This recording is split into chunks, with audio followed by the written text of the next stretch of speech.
afternoon and welcome to the Full Scottish on Broadcasting Scotland. My name is Anne McLaughlin and I am a virgin presenter, so be gentle with me this week. Our guests this week are writer and musician Pat Kane and actor Libby McArthur. Welcome both of you, and we'll start the show by discussing rumours in the media on SNP's civil war and Scottish Twitter's reactions. I'm going to turn to you, Libby, because we're both in the SNP. You're Kelvin SNP and I'm Proven SNP. So this civil war, how about it? Well, what are we fighting about, Anne? I mean, surely not. Surely not. We're all singing from the same hymn sheet, really. Have you not got your pitchforks ready then? No. It is a bit of a nonsense, but right, so have you heard anything, any rumblings? Do you think it's just something the media's just made up? Absolutely, it's a huge distraction. It's nonsense. You know, I mean, there's so much going on that we could be talking about. There's so many changes happening and there's such positive moves going on. So for me, don't be duped, don't be fooled that this is interesting. Nothing's happening at the moment. You know, I mean, it's kind of it is actually a no news story at the moment because there's nothing proved, there's no outcome here. So yeah, I mean, it does feel like there's a cat kind of waiting to pounce to see what's going to happen next. But that feels like that in lots of different, not least Brexit. Well, you're coming at it from a slightly different angle, Pat. Not fellow traveller, not SNP. Not in the SNP. But into my core. What are you observing? I suppose I can understand why the hashtag is coming up, because obviously there are elements of the media that are trying to turn what is actually quite a tragic situation for many people concerned in the process into a political news story. And what Scottish Twitter does, what indie Twitter does, is through humour often just create a shield under which everybody can stand behind and get their heads together. But I can't get away from the drama of it, you know. And I suppose the people I've known Alex Hammond and I've known Nicola Sturgeon for a long time. And Nicola Sturgeon was my election agent when I was a winning Victorial candidate in 1990. So that shows you her powers if you can get somebody like me elected. So I've huge respect for everybody in the circle. I remember meeting Alex Hammond in his house in Peterhead. So I think it's so important to focus on the particulars of it and the due process of it. I think Nicola has handled herself in the circumstances incredibly well. But it's interesting. Just generally, what I would say is that one of the things about Me Too that was brilliant was that it allowed voices to come forward that never came forward before. And we absolutely don't know. I have no opinion on whether Alex is guilty of anything or not. Like innocent before proven guilty. But it's no surprise to me if the Me Too thing touches all these other levels of power in society, all these other places where where male authority is run. It doesn't surprise me that it would roll up to Scotland, and I was expecting something to happen just because of the way that power is. I don't know whether Alex Hammond is guilty or not. I think the crowdfunding is entirely his own concern. There's a phrase that people keep saying to me. Old nationalists always say to me, "Keep the heat, Pat." You know, and I think keep the heat is one of the things that the hashtag, the SB Civil War hashtag, is doing. It's using humour to diffuse the situation. But you can't deny that humanly it's a tragic situation, which, no matter how it's resolved, is going to have damaging consequences. But I think what you said is the most important thing there, Pat, is obviously anyone with a half an ounce of sense is right behind any movement like the Me Too movement, because you're just thinking, hurrah, folk are speaking, this is brilliant. I think Nicola's been amazing, and I love the fact that she was very personal about it and saying for her it was really sad. I love the way that she's able to speak like that, But what's going on at the moment is in the hands of the police, as it should be, and in the hands of the Scottish Government, obviously, because it worked. It was a work thing, True. But at the moment, what Alex Hammond, and like you, Pat, I met Alex Hammond a couple of times, and he seemed a perfectly nice bloke. Who knows what is actually going on there or not? But the point and the focus really should be that he's saying it was, improperly handled, and that's the point. Now, whether he's found to be criminally culpable or not, is still that's down the road. I think we need to stay with the due process, as you say. As much as so you're trying to pull it back there and go, guys, stop running with this, and that drama of it, just have to. It's a big find out situation at the moment, isn't that's it? exactly what you put it. Yeah. So what about these, so there are loads, I mean, we're talking about the way that Twitter has responded, and I mean, Twitter uses humour really well, especially I think in Scotland. My favourite tweet was, I think it was BBC Scotlandshire who tweeted and said, breaking news, Nicola Sturgeon is in line for the Nobel Peace Prize for having the most civil war in history. But you're right, it is a serious matter, and on the other side of that, there are people who are tweeting and saying that this is a British establishment conspiracy, and, you know, who knows? You see, it's very difficult. If you go back into the archive of stories about Scottish civil servants, even senior Scottish civil servants over the last, 10 years, I remember stories of, I think it was Peter Howden, who I think was the permanent secretary. I remember stories saying Peter Howden has gone native, as in he's gone over to the SNP agenda, he's not being an objective civil servant anymore. We must remember that Leslie was actually appointed, you go back into the archive as well, she was explicitly appointed by Nicola to be the lead civil servant. You know, she's a woman of working class background. If you look at the stuff that she talks about, she's totally equality, diversity on the front foot on it. So I don't think that's the case. I mean, what I think is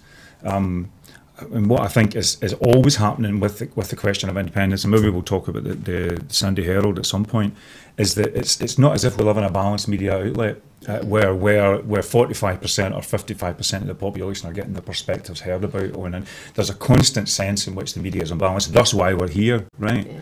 So it's not really as if there can be a kind of diversity of opinion about this. You know, we're actually in an environment where any chance to delegitimate the process of independence, which is still the most radical thing going to happen in Scotland for people of all political persuasions, will happen. So even something that requires respect for due process, like the Salmond issue, the Salmond case, can't get it because everybody's in a state of jangly nerves about how the media is operating in relationship to this 45% body of the population that is not remotely represented in the media. So I think keep staying as calm as we can, using humour when we can, but we mustn't try to take sides in this crash of modern forces. You know, the crash of the crisis of the media and the crash of the fact that women are coming forward to speak about Me Too. And it's difficult. It's a difficult situation. Yeah, it's difficult. And obviously what Nicola says is bang to rights when she says every woman's got to feel really confident about being able to take anything like this forward. You know, you want to support that. But, you know, I don't think the conspiracy theorists really contribute a lot in terms of, you know, keeping it clean and keeping it healthy and finishing off the conversation properly. But at the same time, it does make me chuckle when I think about how much you wouldn't need much imagination to, you know, you just need to open the Radio Times and go, right, okay, here's another programme about the British Empire or Churchill or the war or the royals, and it becomes funny. I mean, I opened up a TV page the other day and honestly I said to my pal, look at what's on. It's just every programme you can imagine. The Great British Everything. The Great British Everything. And it was just I mean, it was like a sketch. It was just, and that head away from a sketch, you know, just exactly like, this is a joke. Come on. Who's scared here? What's going on here? But what do you think? I mean, so some people think that Twitter, people on Twitter are damaging this cause, damaging that cause, and, you know, who knows, but most people are not on Twitter. What is happening outside? I mean, I think sometimes there's a temptation to believe that whatever's happening on Twitter is what's happening out there. What are people saying outside about this? Because in my experience, what they're saying is, wait and see what happens. We don't know the truth of it. Wait and see what happens. But that's why I think that the SNP Civil War hashtag has come up, because people, even if they're supporters of independence, you know, also live in the world of workplace issues and diversity issues and equality issues. You know, they also know that things happen, and until the things are proven, you shouldn't really pile in on them. You know, and I think there's no doubt statistically Twitter is actually much smaller than, say, Facebook. There's almost a different question to ask, which is what is the Facebook discussion about this, and also the Facebook is not always a public discussion because there's private groups in which people can just be completely untrammeled, you know. But I think there is a general 2018 feel that at some point we've got to do that with the screens, you know, and go out and meet people and talk to each other, and I think that's what we're seeing with the All Under One Banner marches and the DIY. Yes. I think we're seeing people saying, well, do you know what, all this meme chasing and all this shooting from the hip with my thumbs on a street corner is fantastic, but I'd quite like to go and talk to people about issues and then do something. Sure. So I think there's a countervailing force as well, which is not just you'd wish it to be the case, it's actually happening. People think, do you know what, screens down, faces up, let's figure out what we're going to do in meetings up and down the country. That's actually happening with the independence movement. Yeah. You know? And also, there appears to be an actual civil war going on in some of the other parties. So if we look at the Labour Party this week, Frank Field resigned the whip, and I read today there are 15 other MPs ready to go and start up a new party. Who wants to go first on this one? Oh, the new party stuff is so funny. I mean, one of the guys who's trying to start a new party, who was the guy who sold Love Film for about £150 million, so he's one of these kind of philanthropic moguls. There's even been a split in the new party before it's even started. And this is how balmy it is, right? So he's this tech mogul, he's looking at Emmanuel Macron, and he thinks if we can set out this new centrist party and we'll get to everybody through micro-targeting and Cambridge Analytica methods and all the rest of it.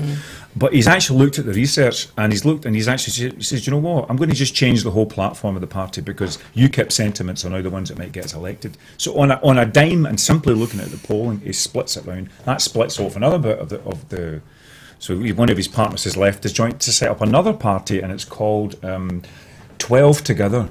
And 12, what's 12 together? We know better together, right? 12 Together are the 12 regions of the UK who are going to come together, and you'll be delighted to know that Scotland is one of those regions. Hurrah! Oh, excellent. So that's not even including these boring centrist Labour MPs that are going to decide to break away and do what? I mean, it's like, hooray, more suits. I mean, it's really not, either way it's not an attractive utterly message, uninspiring. Libby, Absolutely. did you see Corbyn's response to Frank Field's resignation and then Tom Watson's response? Did you see it? Well, no, I don't know if I saw that recently, but I have felt very frustrated because I feel as if Corbyn should really, as a bit of me that just wants him to say something like, really kind of something really strong. There's just like, what the hell? I listened to Lord Sachs, and I just thought, this is just ridiculous. The man has for eons only ever tried to do all things egalitarian, all things socialist, all things, and it just makes me mad. It makes me mad that he's been tarred with this brush. It's not fair, it's not right, and again, I think it's just a big distraction. I think the right establishment is just saying, let's find something that we can, make him look foolish on, I just wish Corbyn would actually stand up and be more vocal. There is something about him that I think is kind of mealy-mouthed, and it frustrates me. Apparently it's to do with the people he's got around him advising him. When I was in Westminster, I knew a number of Labour MPs, and they were saying to me, this is over for the moment. He has become the leader, but there are people in the party who will just bide their time and they'll come up with something to get shot of him. And so there's a conspiracy theory for you, but I think it's fairly clear that some of them will do anything to get rid of I don't know if you remember that Peter Sellers movie, Being There, with Chauncey Gardner, who was the gardener who came up and said these sort of simple things, and then people started to regard one of him my favourite kind of characters through literature. As a guru. Idiot savant. No, he's not an idiot savant. It's Jeremy Corbyn. He's actually beautifully naive. Yes. And he's a proper peacenik. This is the thing about him. He's not a kid-on peacenik. I mean, he literally will go in and think the best of people, whether this bunch have butchered this bunch or that bunch have butchered that bunch. I know him, my partner and I, or her particularly knows him from peace activism way back in the 80s and 90s, and he's a holy fool. He'll walk into a situation and say, right, how are we going to kind of create bridges across these divides? And if you're a tabloid press who wants to sort of portray a particular story of him as having a particular partiality, it'll be easy to do because that's what he's done as a peacenik, is walk into all these situations and trying to mediate between the extremes. So I completely agree with you, Olivia. That's a great part of the way that I've sort of really understood that now. That's just slide the money across the table. A character Corbyn, it was so easy to kind of manipulate those those well-intentioned moves is sort of saying, oh, look at this, look what he's doing here, and you're guilty of naivety, radical naivety, rather than, I think, doing parts. But to his fault, to his evident fault in a media age, and particularly in a media age that's so badly structured. Yes. And do you know what? He just came up with a set of media reforms, which was basically saying we need to shift ownership of media, and I'm going to pass laws in order that happens. Oh my God! It's Soviet Union. It's Robert Mugabe. It's everything else. But we are in a media war all the time, and you need things like Broadcast Scotland, you need things like Indie Live, you need things like Bella Caledonia and the National and so forth, so to get a counterbalance. But I think many people who are yesers who went through 212 to 214, we must be looking at the Corbyn thing and thinking, well, there's the capital E establishment, and that's what they do to people that they regard as a fundamental threat to the establishment. So. I mean, I know Corbyn from the 2 years that I was there, but my partner has known him for 25 years. Right. And when I first got elected, he sent me to find him and introduce myself, and it wasn't difficult because he sat with the SNP at that point. Yes, that's so I used to chat to him quite a lot, and I think what it is with Corbyn is he will not allow himself to do anything that challenges his principles and what he believes to be the right thing, and that's the sort of people you would imagine we would want in politics. Surely that's inspiring. Yeah, notwithstanding all that he says about Scotland and how we couldn't be independent, but purely in an English... English... That's the one blind spot. He's a bit 70s in that way, in a bad sense. A bit tried. You mentioned there the media and his changes to the media, so I thought we could just take this chance to say a wee bit about the Sunday Herald. Well, it's the last edition of the Sunday Herald today, although just to say next week there will be the Herald on Sunday. I know it sounds a bit like People's Front of Judea, Judea's People Front, I know, but there will be the Herald on Sunday. And there will be the Sunday National, which is going to be edited by Richard Walker, ex of this chair. Maybe he'll be back at some point, maybe too busy now. But he was involved in the starting up of the Sunday Herald all the way through to editorship. So it's a poignant and brilliant and quite sad read, the Sunday Herald this morning. And I wrote about it in the papers about a week ago. And what's poignant about it is it's not so much the end of an era. It's the end of, or it's what it points back to as a time when there was enough money in the media business to run like an editorial floor of 80 to 90 people, and you were able to send them to various hotspots in the world. I mean, David Pratt is a classic example of that, and it just reminds me of a time almost before we had 20 years of the Scottish Parliament, and before we had 20 years of everything. It was even before 9/11. It was before the crash. It was before the referendums of various kinds, and it started out in this moment in which everything was possible in Scotland. We just had a parliament. It was in a benign environment. It was under a Labour government that it happened in the UK, and the level of ambition and for doing something world class.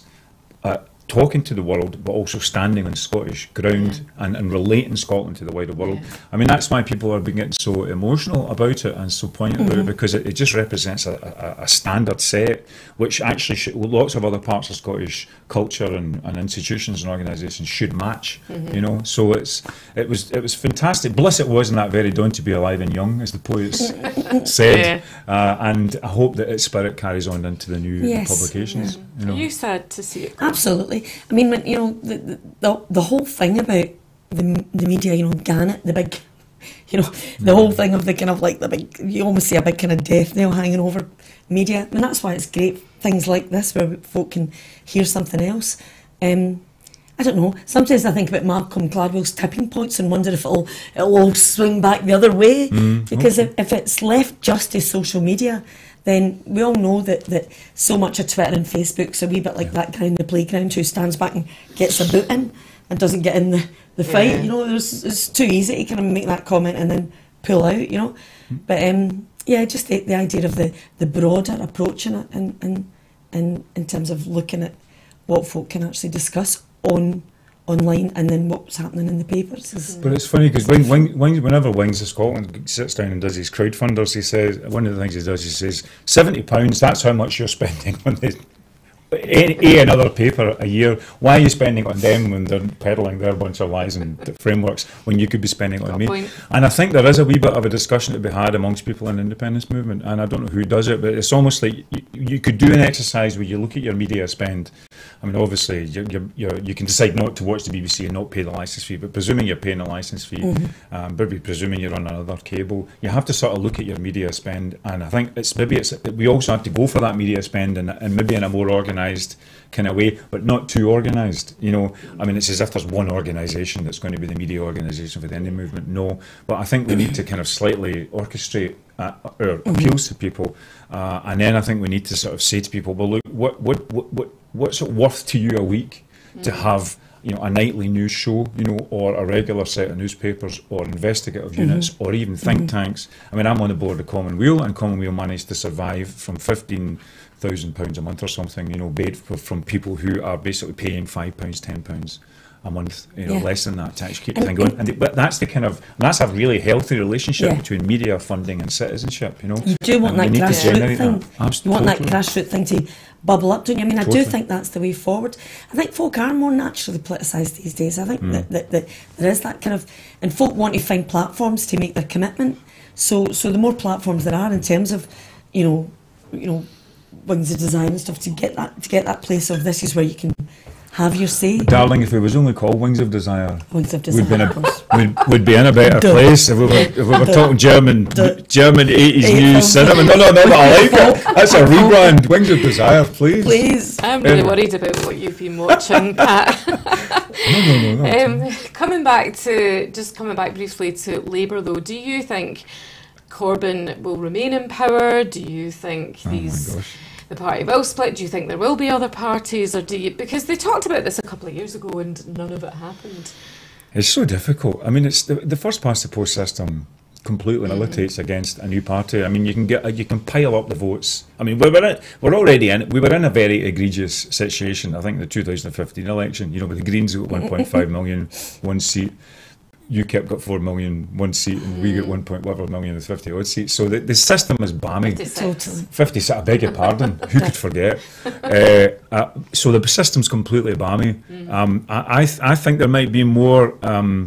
There might be more movement, and maybe at the local level. I mean, when you think about the small levels of participation in local politics, it's somewhere between 60-70% of people not being involved in local elections. Is that right? So it's up and down the country. I don't think here it's that much better.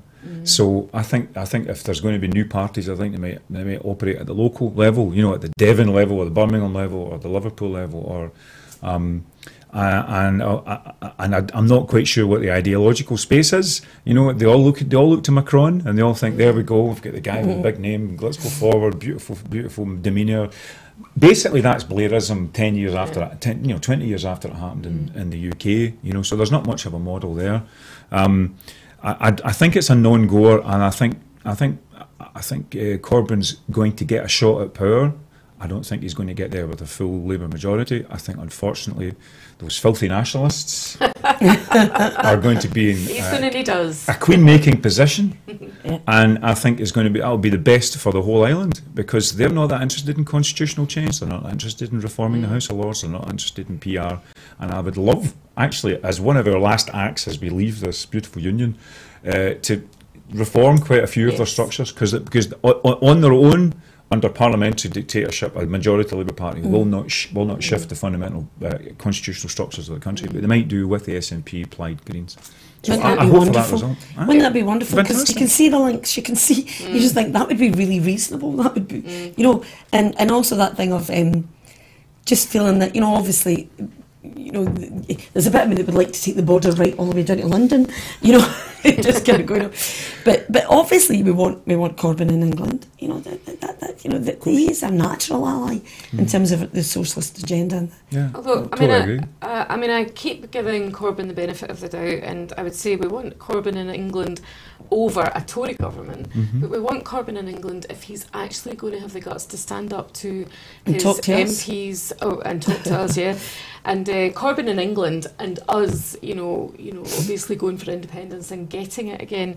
But I hope that if he gets into power at some stage with us supporting him, I really hope that he has the confidence then to say to his parliamentary Labour Party, right, you know how we talked about, you know, nuclear weapons and I shut my mouth on that. Actually, now we're in power and this is what we're going to do. I hope he's got the courage of his convictions once he's in power. And the reason that he's kind of maybe not being open about it so much these days is, you know, because he's trying to keep this. There's so much going on for him. If you talk to the Corbynites, and I know one or two of them, they have some of them have got a very interesting attitude to Scottish independence, precisely around about the Trident issue. I mean, they sort of think we can't get this past the English working classes, you know, but maybe you could, and if you do so, make it difficult for us, that's fine, you know.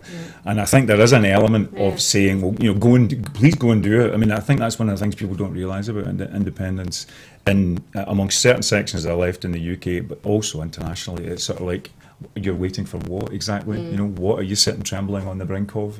It's a logical act that can have amazing consequences, that can generate amazing changes.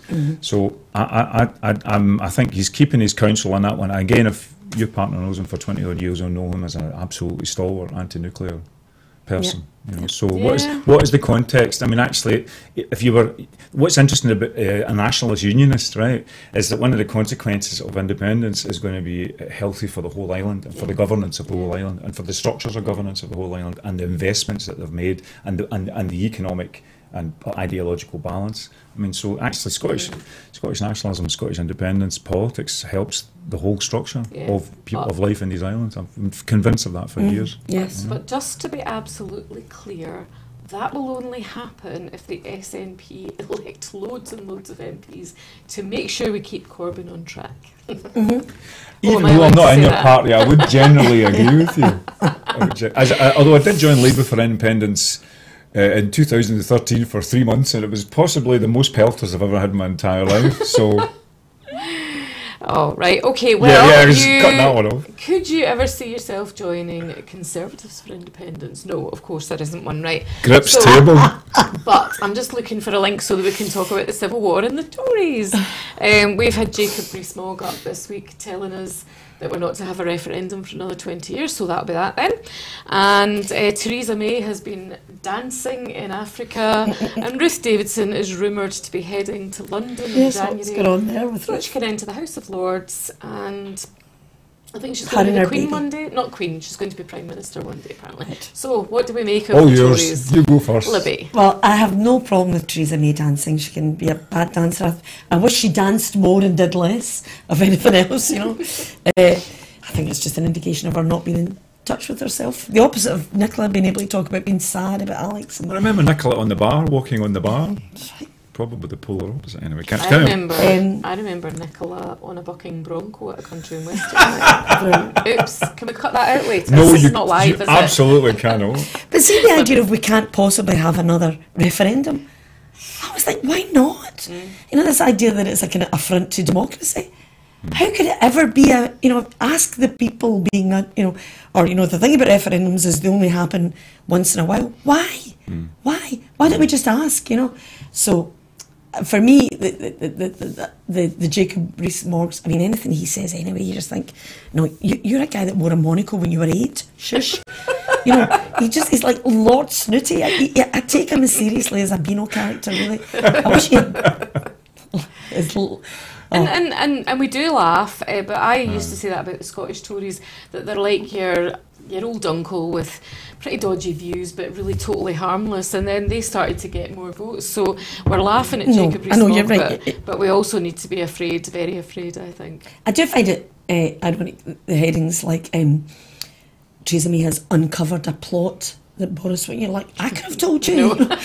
You know, it's like, surprise, surprise, Boris is trying to, the only hope you have with that bunch of renegades is that they fight each other, that you can stand back and watch them all biting each other. Because I really think there's something rotten there in anyone who's actually propping up that regime. So for me, of course they're going to start fighting. Of course they're going to start vying for each other's position, and And that's all you can hope for, really, is a mess. In the members, the MP's cloakroom in Westminster, you have a space for your sword. So maybe they'll fall on it. Plastic swords and that kind of fighting. That's what you meant, isn't it? Oh, I don't feel sorry for Theresa May, but I do think it's clear that she's in a position that she's unhappy in. You know, I think you look at the women and you just think, oh God, what a miserable existence you're having. But I was reading a wee bit of history this week around about two things, around about Enoch Powell and around about the first European referendum entry point. And I mean, the Tories have gone completely the opposite way. Edward Heath was saying this is a way for Britain to maintain their greatness, by joining up with the EU. But then you read something like Enoch Powell, and you look at think of someone like Jacob Ress Mogg, and then you also think of things like Monty Python. These characters like the Ministry of the Silly Walks and Funny Walks. It's as if there's an element of a kind of post-imperial culture that's just sort of persisted and persisted. What was the phrase I used to remember in university? Gentlemanly capitalism, right? It's as if the gentlemanly capitalist, I mean, of which Ress Mogg is a perfect example. In fact, he's quite an ungentlemanly capitalist, given how much money he's making from his investments in various other jurisdictions, EU-aligned jurisdictions. But it's as if there's this sort of persistent, as I say, kind of post-imperial hangover that is really part of Brexit. It's part certainly. Maybe it's not part of the Brexit that said you're all a bunch and we want away from you, whether you're European bureaucrats or whether you're corrupt Westminster politicians or whatever. We want a chance to express ourselves. But the £350 million on the side of a bus, Boris claims, there's an arrogance about it. Absolutely. And there's a kind of, we used to run the world, so therefore we can define reality in your peoples, and you'll accept that framing. And that's what's so ancient. Exciting. It's like an ancient mentality. And what's so exciting, Pat, is it's shifting. I love that old Scottish word tapsotere, and I quite often, if I'm in schools, I'll say, it's all topsy turvy. When I was wee, there were people that we expected to do the right thing. The grown-ups were going to behave, and we could call them. There were people who were in politics or in the royal family and stuff. And what's so great now is all of that's in question, and you start to see that there's certain language, there's a language that's used that's just not okay anymore, and people are beginning to hear it. Claxtons are going off. Even the word migrant, the way it's used in the news, you're just like, whoa. Asylum seeker, what happened? The way that word's used over and over again in certain channels, it's setting off a klaxon in my head now in a way that, when we were wee, we can accept it so much that the voice of the BBC, nationwide as it was at that point, we're sort of, we'll turn over at hear what the grown-ups are saying. Now we listen like that, Yeah, right. But there's an interesting thing. I think we do listen like that. But I think one of the things about the rise in the Tory vote in Scotland, which I always thought was pertinent, was that there was an element where people are exhausted with politics, and they're exhausted with the political game and with the way it's played. So there's an element of gaze peace, about it, which I think was part of the Tory vote, because they were promising no more referendums, no more fuss, no more existential choices, no more drama. Yeah, they were saying people responded to that. Gaze peace. That was the Tory message. Yeah, as if they were saying we know what we're doing, and you can rest assured that the patricians will sort it out. And so you're just terribly. Now, I think that's a fundamental problem that goes across all the parties, and one of the things that we've sort of crazily boxed us around with in Scotland is that we have an active citizenship. It's tied in with culture. It's tied in with lots of social enterprise stuff.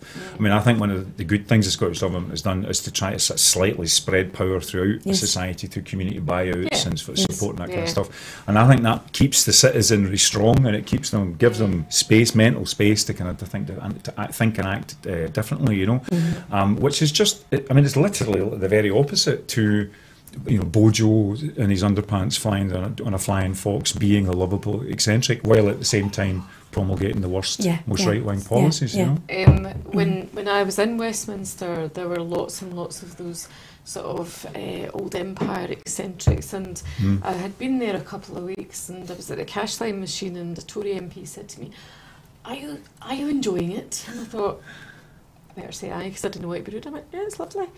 And he said, you look like you all have so much fun. 56 of us, we were having fun. Parliament, to be fair. And he said, do you all live together? And I thought, oh my God, no, we don't live in a boarding school together with our matrons and our nannies. And that sort of thing happened a lot. So is that really... You mean there wasn't an SNP House of Fun? No, well, there were a few houses of fun. All right, okay, right. You need to move on. But that it really is kind of looking at the difference between what you're talking about, Pat, and citizenship and grassroots and folk getting more politicised. And of course, for me, it's a lot about women, it's a lot about working class women, it's about getting active. And then the opposite of that, where these guys literally were the poor souls that were taken away from mum and dad at 7, put in these public school boys. I mean, emotionally bereft and really dysfunctional, and then bring in the Bullingdon boys. And you're talking about a group of our society who are real screwballs. They're damaged. Who are damaged individuals, and who are in the corridors of power. And we really need to be able to name them for what they are, so that the antidote to that is the citizen in the street get more involved, so that we can start shifting. I mean, that's small I independence is as important as big I independence. It always has been. Well, speaking of small I independence, have I given you a perfect segue? You have, and working class women doing well for themselves. You've not mentioned Ruth Davidson's plan to take over the UK. She's rumoured to be heading to London. So do you think she's let these rumours leak out, or do you think she's actually staked a claim on a journey towards prime ministership? Well, she's denied it. Right, she's denied it. She's denied it. She's denied that. So you've heard the rumours that she's heading down to England because she's going to become. She's going to join the House of Lords, and then she can become Prime Minister. God, certainly, the Tory Party are masters of reinvention. Yes, right. So they detoxified themselves. And they're just masters of, from Thatcher coming in and thinking, how do I appeal to an individualistic working class? I'll give them shares and I'll let them buy their houses. Cameron coming in and hug a hoodie, riding with huskies. I'll detoxify the party, and then they reinvented themselves as born again sort of separatist nationalists. They're quite clever. It's probably because quite a lot of the advertising industry is quite locked into, and marketing industry is quite locked into the Tory party policy development in any case. And here's the latest redevelopment, impeccably modern, impeccably working class, gay mum from Scotland, who will come in and just completely, you look at it and you think this fiendishly clever, in terms of what they're trying to do. In terms of, I have a complete charisma bypass on Ruth Davidson. To me, she just sounds like a shouty student ents convener from the late 80s, and I simply don't get it. So maybe you can actually say what is going on there. I've never got that from a basic level. Never believed a single word that's come out of her mouth, and her abandoning Scotland is no surprise at all. She was never interested in Scotland, never interested in anything. I think she's classic Tory material, whether it be Cameron or Boris. They ambitious to the core, Really, it's all about her own career. It's all about party politics for her. Well, the Scottish Conservatives responded to these, and they are just rumours, saying that she is totally focused on becoming First Minister of Scotland. What do you think she's more likely to do, to be able to do, become First Minister of Scotland or Prime Minister of the UK? Well, I've got my spaceship ready if she becomes First Minister of Scotland. I simply won't know what country I'm in if that turns out to be the case. The game's a bogey. If I had to put my money on at the bookies on one of those, what would you advise me to put? The latter would be much more likely than the former. Than desirable, to be quite honest. Let's hope so. Yeah. Right, okay, so this week Parliament is going back. They've had recess and Parliament's going back, and Nicola Sturgeon has the programme for government to produce on Tuesday, I think. Have you any clues? Have you any hints as to what it might be? You might be the person in the know. No. Okay. I did think of, but she wouldn't tell me. Right. No. Okay. So no, I wondered if you might have any ideas. You've got good links in there. Well, not really. The thing I generally think about Scottish Parliament and Scottish Government and policy is that it does a hell of a lot that is not, if it bleeds, it leads. you know, an awful lot of what the Scottish Government does is sort of like a steady programme of improvement of organisations, you know, so there's a year of innovation going on at the moment, you know, and with whatever powers and resources the Scottish Government has, it sort of looks at, sorry, I keep hitting this microphone, it sort of looks across all the different technologies and business areas that can be developed, you know, for thinking about sort of 20, 30 years ahead, and puts money into them now. You know, so really that's not going to get you good publicity press, but it's actually going to genuinely progress the country. So I think there's that element. There's an element of Scottish policy which I'm proud of, you know, and it's kind of what I wanted the Scottish Parliament to be doing with whatever powers it accrued it to itself up to the point of independence. Was it just trying to kind of steadily improve things? And I think that's in the spirit of Nicola Sturgeon. I think she's a policy wonk. Although it's quite interesting that she's a policy wonk, but actually her own personal reading, which I was reading about in the papers today, is all modern novels. So to me, I mean, as a lead administrator, as a political leader of policy, I'm extremely happy with the circumstance. But that's not the environment that we're in. And independence is still the thing that completes the last 50% of the process, 60% of the process, and turning all these small ideas into this world-leading sort of government. So I'm just very, very simple about it. As long as there's some discussion about independence on the agenda, and we don't stupidly, which I think can be quite stupidly, not talk about independence because we've got to be showing competence. It has to be showing competence in order that we get to the level of statehood, and then the game increases again. Right. You know, so there has to be something about independence in the next Parliament's discussions for me. I don't care what it is. I don't if it's another commission, if it's a move in some way, shape or form. Because if you don't talk about it, it's ridiculous for an SNP government not to talk about independence. So what are you hoping for in the programme of government for next year? What he said. But no, I think you're right. I think, Pat, there is that thing of, for me, if the government don't talk about independence, I feel as if they're reacting to somebody else's want, somebody else's, you know, because it's, you know, like, you know, it should always be utterly apparent that's the arrowhead at the top of stuff, you know. But I also think that keep on keeping on is really important. One of the things I love about Nicola Sturgeon is, apart from her being so clear and erudite and on it, and just a totally believable politician, is that when these circles are drawn and she's expected to get in, you know, I like the way she resists it, and I think that's the way forward. I think to just keep that positive kind of aspect of what's happening, you know. One of the things I feel stronger and more confident about in terms of my conversations with people who are very pro-union is that I no longer get bamboozled about figures. So whenever I'm talking to the folk I know who are very anti-Scottish independence, they start throwing all sorts of financial things that deficits, chairs, and deficit. Deficit. The whole world lives by a deficit. You know, money's a deficit. Money's just made up. It's just a promise to pay bearer in demand. It's not even real. We just all agree that it's money. You know. So, but when they start talking about all that, you know, deficit, I'm much more confident now about just kind of going, you don't know what you're talking about. You're accusing me of not knowing what I'm talking about. Actually, none of us do.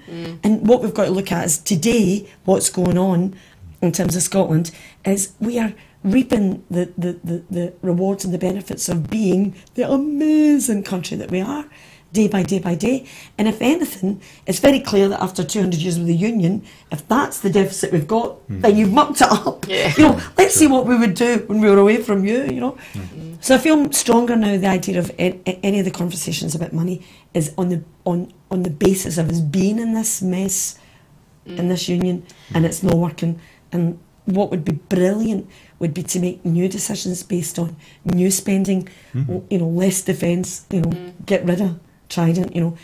The opportunities there are just they're wonderful to think about, you know. And I think what you've both said about the Scottish Government, the SNP government, you know, progressing Scotland and doing really well on the day job, the thing they're always accused of not doing. I think the important thing about that is, as you say, people will give you figures, but they could just be making those figures up, right? So during the referendum of 2014, there was one set of figures from one set of experts and another set of figures from another set of experts. And the point is that it's about who people trust. Absolutely. Who they trust to be telling them the truth, because they've got two different stories here. And who they trust is who is doing the day job and making the country a better place to live. But the thing is, you also got to trust the evidence of your own eyes and your own ears and your own existence in the country. I mean, there is no way you can look at Scotland with the range of universities that it has, the range of technologies that are underway, with evident, resources of the people. There's no way you could not see that as a viable entity. So I'm happy to entertain all the discussions about whether GERS measures the right things, and whether it measures where we are now as opposed to where we would be as a consequence. And there's a lot of discussion, but I think there's a level below that, which or above it, or even up below it, or transcending it. Right, are we there? Are we the right metaphor? We'd get there eventually. Good. That's actually about our sense of evident modern competence, and there's a great pal of mine, you'll know him as Phantom Power, the guy who does the documentaries on called Nation, and he's done them on the Faroe Islands, and he's done one on Iceland, and he's about to do one on Norway, and it's enjoyable for him to do these documentaries, but it's also painful, particularly in the Norway circumstance, because you're looking at a country which you can literally see what the consequence of independence would have been at a certain point in terms of what they've done with their royal revenues and their sovereign wealth fund and all the rest of it. So you can look at that and go, what a terrible situation we're in. Or you can look at that as a challenge and say, okay, we have clear exemplars around about us. That's what the Sustainable Growth Commission at least did. It said, here are 6 countries in which we can pick our menu of basket of policies to head towards. And it's not going to be a clean, single process. It's going to be experimental, and you're going to try out things at different circumstances. I happen to want an independence currency. Other people want a sterlingisation. Discuss. But even the fact that we're discussing things at that level, to me, it indicates that we're perfectly capable of dealing with the ups and downs, the belt tightenings, and the investments that are required to get the country going. So the numbers are after the decision, which is the decision to kind of take what we have and take it to the next level. And it's not just about Me Too with other places, it's actually about world-class standards. And how can we address things in a futuristic way as well as in a kind of keep it, just match up to the best of what's around about us way. But that's why I don't play a numbers game, because I think we're evidently strong enough. And I totally agree with you, Pat. The idea of the conversation I really want to be in, not least because of who I am and how I tick, is a conversation about not reinventing ourselves, but actually reinventing the names and the labels that we've given ourselves over these years. Because for me, when I look about myself in Glasgow and the Scottish culture, what I see is a sophisticated way to be, a genuine friendliness, an openness, a sense of community, which we've always kind of, all that tall poppy syndrome stuff. I think there's a whole other way to look at that, which is we've got to take everyone with us. If you want to go fast, you go along. If you want to go far, you take everybody with you. And for me, this is the way that the world is beginning to understand. We need to start looking after each other. And I think there's something happening in Scotland that we know this. We know that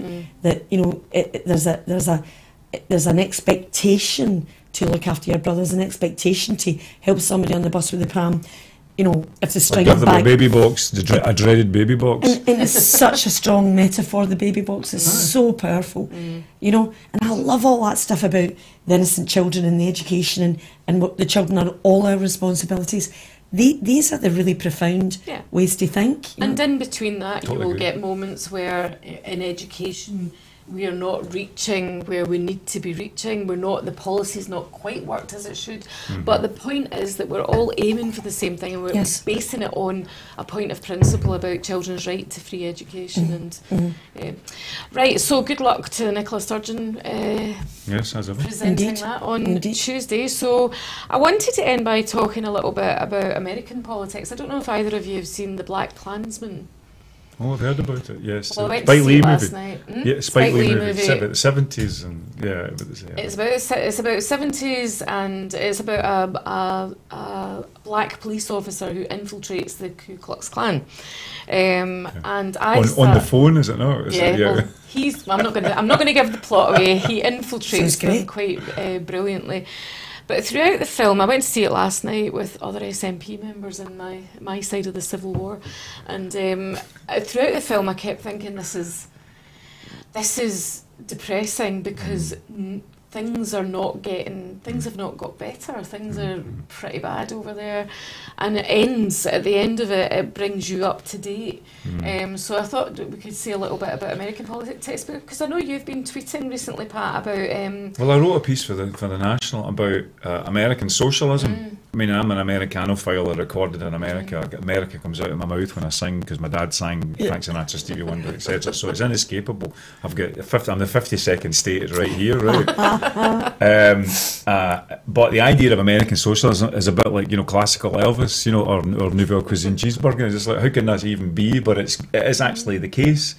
And I think it's darkest before the dawn, and we had a situation where it was, if Sanders had been up against Trump, who knows what the result would have been, and in any case, Clinton won numerically, so the system is screwed. But there's a lot of Democrats, capital D Democrats, signing up as democratic socialists. Who are being nominated for governor seats and for senatorial seats and congressional seats. And there's a whole brace of them. I mean, 10 out of hundreds. It doesn't seem magnificent, but they're really setting the tone, and they're talking about not working families or working people, but working class Americans.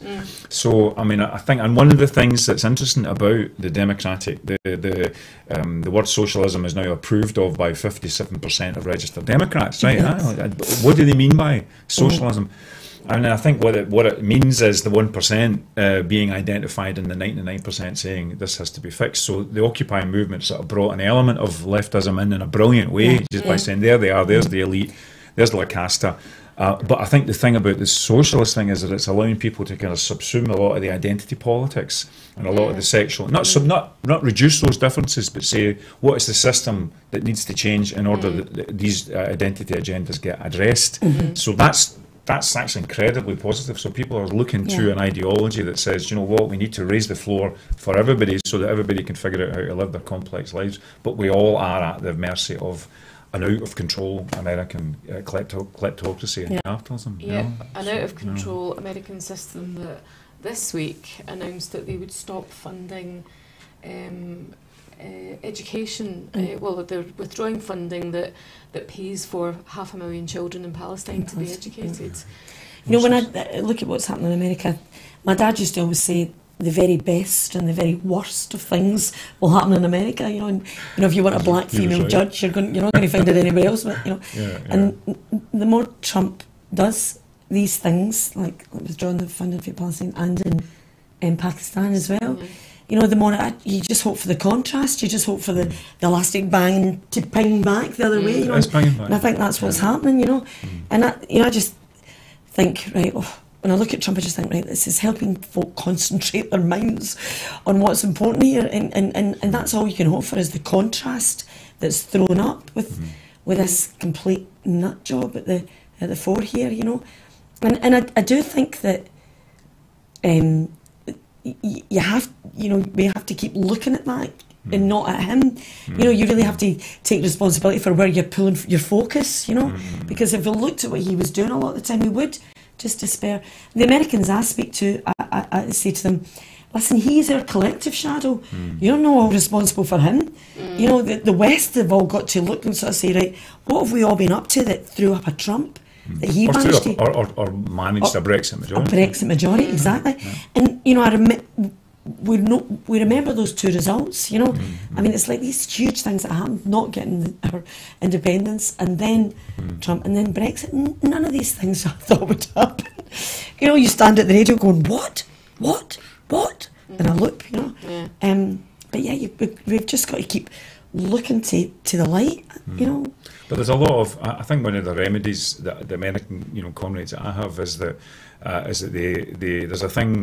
an organisation called the Next System, and it's a gathering of sort of American leftists, and their one line is, you can't just attack the system, you've got to propose a better one. Yes.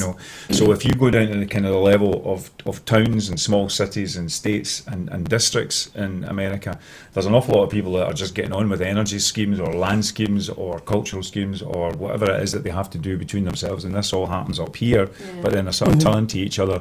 There's a book called Our Towns, by James Fellows, and they took a plane, him and his wife took a plane and landed on the 5,000 in 5,000 towns in America that had an airstrip, and then landed there and then went horizontal and found that America is this world in which people are actually pro-social, exactly what you were talking about, the things that we should be valuing in Scotland, which is not the tall poppy system, but the pro-social attitudes. So there's there's a lot of common problems around the world about the way that citizens are deciding to kind of plug themselves into their own power, but that they don't see that reflected in wider media, you know. So that's one of the reasons, again, we're all sort of sitting, I keep coming back to this table, but that's why it's incredibly important to support a different media, you know, because if you just get an hour of your mind share pointed in a completely different direction, it will actually make you act in a different way, and it will make you direct your spending and your votes and your contributions in a completely different way. And that's the same for Scotland as for America, probably for the Scandinavian countries that are now experiencing a rise in intolerance. There needs to be another burst again of telling the good story of the country. And starting to understand where the majority of people are thinking and where the minority, because what we're getting from top-down media is actually a minority view. You know, often, so when you get this alternative media, you're thinking, God, this is like, you know, there are basically more people thinking this way than what we're getting from the BBC News. Right, very interesting. Well, thank you very much. That's it for this week. This your first time doing this? Yeah, it's my first time doing it. I'm not going to watch it. I can't possibly watch it. But it's over now. Thanks very much, Pat, and thanks very much, Libby, for joining us, and thank you to you at home for watching.